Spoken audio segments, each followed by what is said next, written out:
네, 오늘 우리가 같이 나눠볼 말씀은 요한복음 12장에 있는 말씀입니다.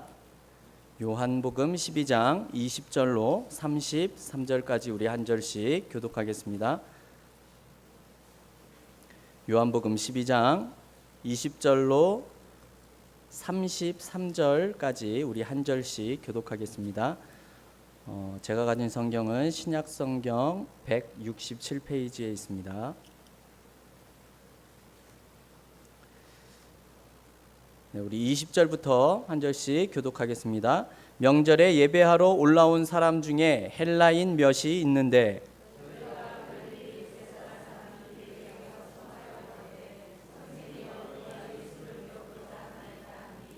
빌립이 안드레에게 가서 말하고 안드레와 빌립이 예수께 가서 여짜온대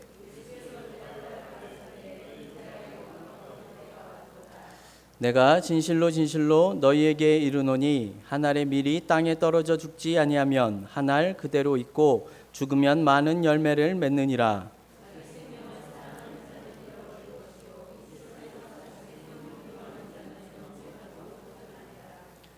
사람이 나를 섬기려면 나를 따르라. 나 있는 곳에 나를 섬기는 자도 거기 있으리니 사람이 나를 섬기면 내 아버지께서 저를 귀히 여기시리라.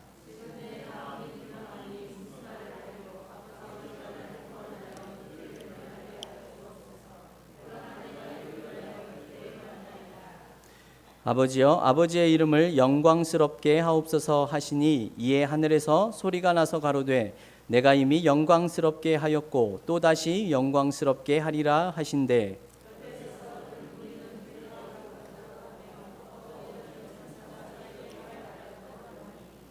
예수께서 대답하여 가라사대 이 소리가 난 것은 나를 위한 것이 아니요 너희를 위한 것이니라.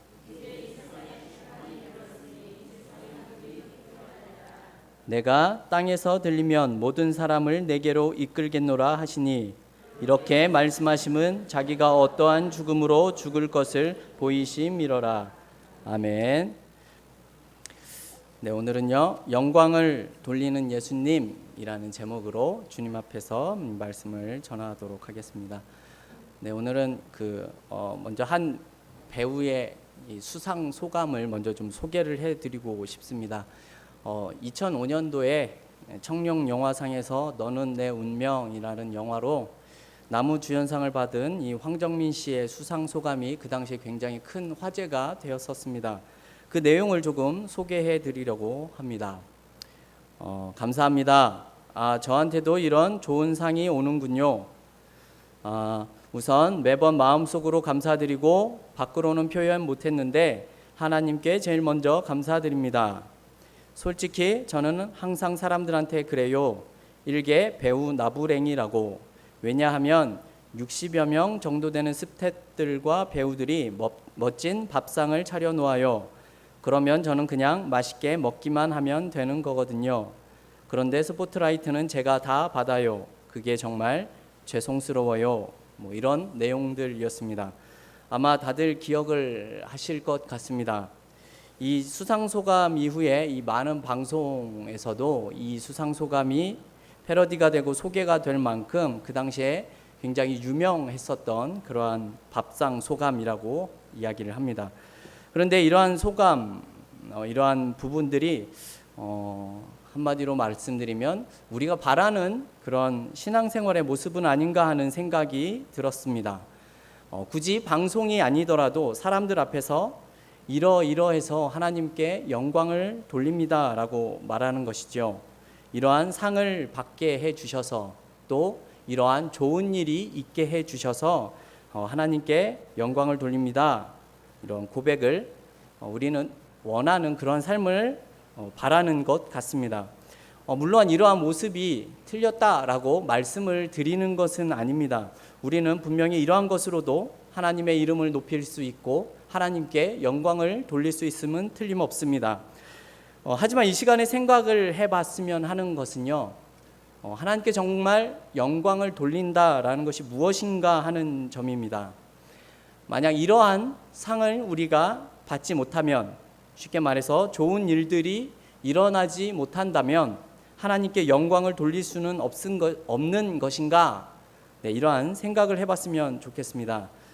이 17세기에 이 1643년부터 이 1647년까지 이 영국의 웨스트민스터라는 사원에서 종교회의가 열렸었습니다.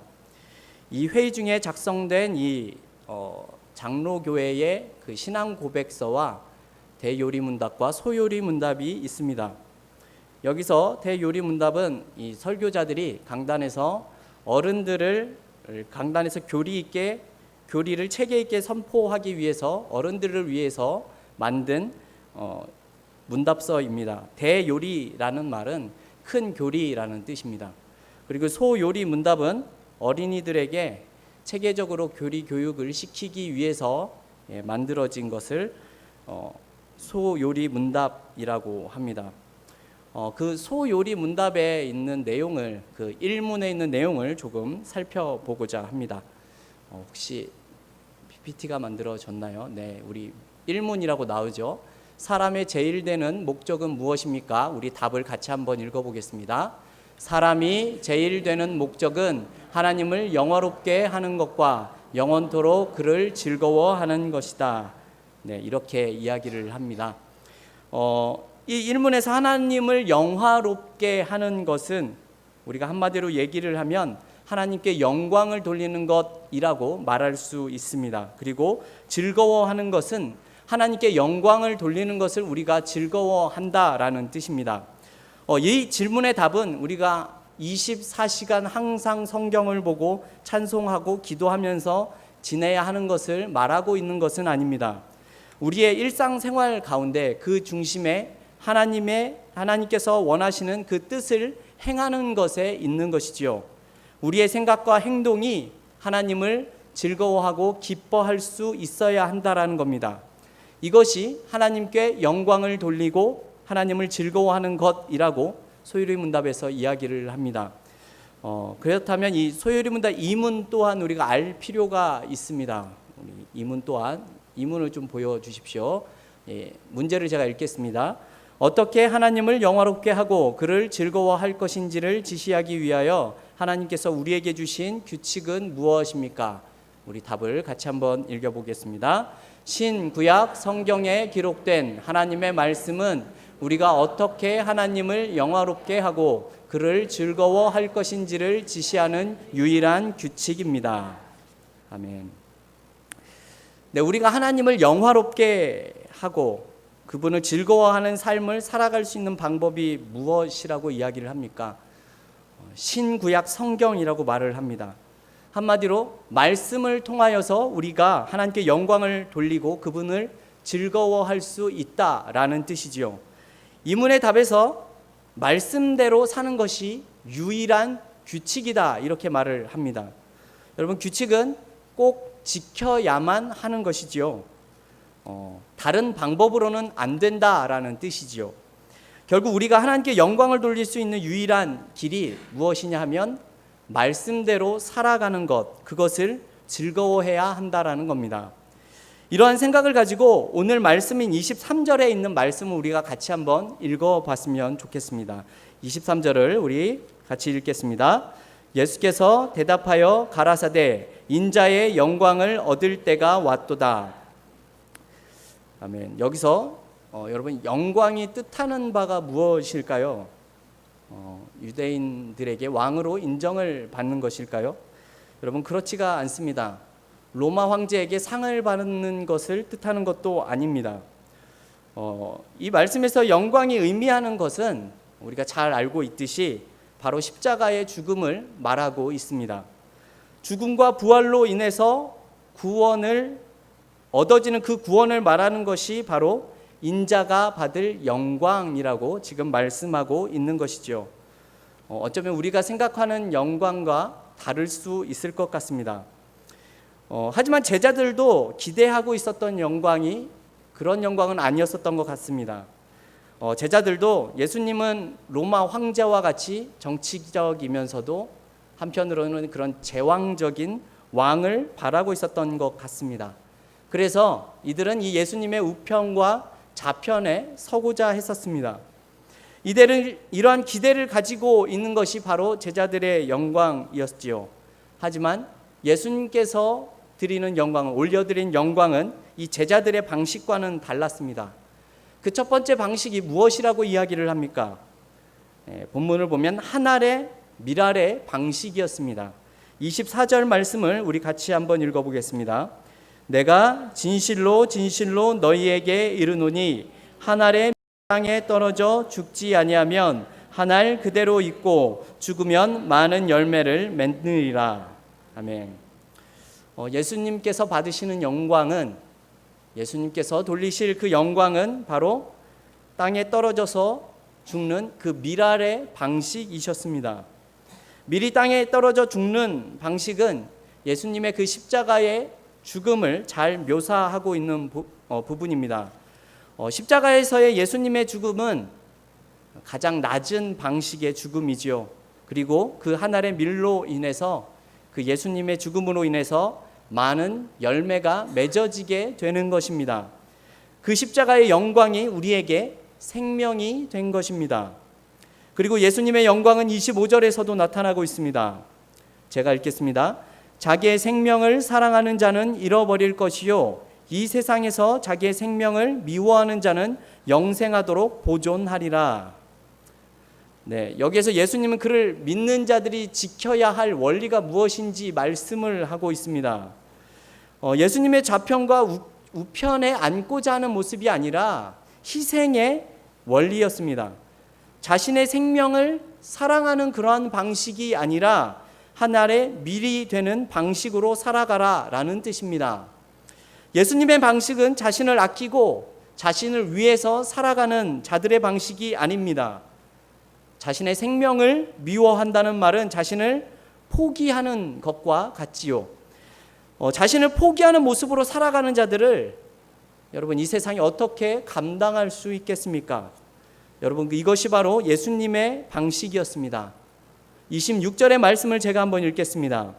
사람이 나를 섬기려면 나를 따르라. 나 있는 곳에 나를 섬기는 자도 거기 있으리니 사람이 나를 섬기면 내 아버지께서 저를 귀히 여기시리라. 우리가 예수님을 섬기는 것은 이러한 예수님을 따르는 것에 있는 것입니다. 나를 사랑하는 방식이 아니라 하늘의 밀이 되는 방법이었습니다. 내가 높아지는 방식이 아니라 나를 포기하는 그러한 방식입니다. 이렇게 섬기는 자를 하나님께서 어떻게 하신다고 말씀하십니까? 내 아버지께서 저를 귀히 여기시리라 라고 말씀해 주십니다. 이러한 우리를 하나님께서 귀히 여겨주신다, 이렇게 말씀하고 있는 부분이지요. 우리 마지막으로 28절에 있는 말씀을 같이 한번 읽어보도록 하겠습니다. 28절입니다. 아버지여, 아버지의 이름을 영광스럽게 하옵소서 하시니 이에 하늘에서 소리가 나서 가로되 내가 이미 영광스럽게 하였고 또다시 영광스럽게 하리라 하신대. 아멘. 이러한 예수님의 방식을 하나님께서 영광스럽게 한다라고 이렇게 말씀하고 있습니다. 오늘 본문의 내용을 보면 하나님께 영광을 돌린다라는 것은 어쩌면 우리가 생각하는 것과는 조금 다른 방법일 수도 있는 것 같습니다. 오늘이 이 교육위원회가 주관하는 날이어서 사실 어떤 내용의 말씀을 전해야 할까 고민을 좀 했었습니다. 학생을 가르치는 저 같은 사람들과 그리고 또 우리 교사와 부모님들과 우리가 어떠한 말씀을 공유하면 좋을 것인가를 생각하다가 오늘 말씀을 전하게 되었습니다. 제가 잠깐 소요리 문답의 내용을 말씀드렸듯이 하나님께 영광을 돌릴 수 있는 유일한 근거가 되는 것이 바로 하나님의 말씀입니다. 그것대로 사는 것을 기뻐하고 즐거워하는 자들이 바로 하나님께 영광을 돌리는 유일한 방법이 되는 것입니다. 이 방법은 황정민 씨의 수상 소감과는 조금 다른 방법일 수도 있습니다. 자신을 드러내는 것이 아니라 오히려 자신을 낮아지게 하는 모습이 될 수도 있습니다. 어쩌면 오히려 무시를 당하고 어려움을 당하는 모습일 수도 있습니다. 그러나 이것이 예수를 이 땅에 보내신 하나님의 방법이십니다. 어쩌면 우리는 상을 타내는 그러한 방법이 하나님께 영광을 돌리는 방법이라고 생각할 수도 있습니다. 또 그렇게 하는 것이 영광을 돌리는 것이다 라고 생각하면서 살아왔을 수도 있습니다. 하지만 영광을 돌리는 일은 어쩌면 상을 타내는 것과는 상관이 없는 것일 수도 있다는 사실을 말씀드리고자 합니다. 여러분, 교회의 정체성이 무엇일까요? 바로 주는 그리스도시요 살아계신 하나님의 아들입니다를 고백하는 자들 위해서 하나님께서 교회를 세우신다라고 말씀을 해주셨습니다. 그렇다면 이러한 신앙 고백 위에 세워진 우리 교회가 어떻게 하나님께 영광을 돌릴 수 있는지를 우리가 생각해 볼 필요가 있다라는 점입니다. 우리 자녀들에게 무엇이 중요한지를 우리가 말해줄 수 있어야 한다라는 뜻이지요. 이 세상에서 어쩌면 실패하더라도 우리는 하나님께 영광을 돌리는 일에서는 실패해서는 안 된다라는 뜻입니다. 여러분, 하루가 24시간입니다. 일주일이면 168시간이라는 시간이지요. 우리의 자녀들은 이 168시간 중에 얼마나 하나님께 영광을 돌리면서 사는 삶을 배우고 있을까요? 학교에 가고 학원을 가고 공부하는 시간과 하나님께 영광을 돌리는 시간의 비율은 얼마나 될까요? 현실적인 시간의 비율로 한번 생각을 해보면 이 168시간이라는 시간 중에 한두 시간 예배를 드리는 것이 우리의 현실입니다. 따져보면 일주일 동안 밥 먹는 시간보다 적은 시간 우리는 학생들이 예배를 드리는 것에서 끝나고 있습니다. 이것이 현실이지요. 하지만 우리 교회에서는 이 한두 시간으로서 예배가 끝나서는 안 될 것입니다. 여러분, 신앙의 교육은 교회에서뿐만이 아니라 가정에서도 이루어져야 합니다. 교회와 가정이 연계가 되어야 한다라는 뜻입니다. 어쩌면 이러한 현실의 우리의 모습이 우리의 자녀들을 이 세상의 방식에서 지켜낼 수 없을 수도 있을 것 같다는 생각이 자주 듭니다. 어쩌면 세상의 방식에 이미 물들어서 상을 타내야만 하는 방식으로 우리는 신앙생활을 하고 있을 수도 있습니다. 그리고 상을 타내지 못하면 교회 안에서도 뒤처질 수도 있고 교회 안에서도 소외받는 아이들이 생길 수도 있는 것입니다. 주일학교에서는 상을 타내지 못해도 하나님의 말씀대로 살아가는 것을 귀하게 여기고 가치 있는 교육을 우리는 해야만 합니다. 말씀대로 살아가는 교육이 되지 못하면 하늘의 밀이 되는 방식은 우리와는 상관이 없는 그러한 방식이 될 수도 있습니다.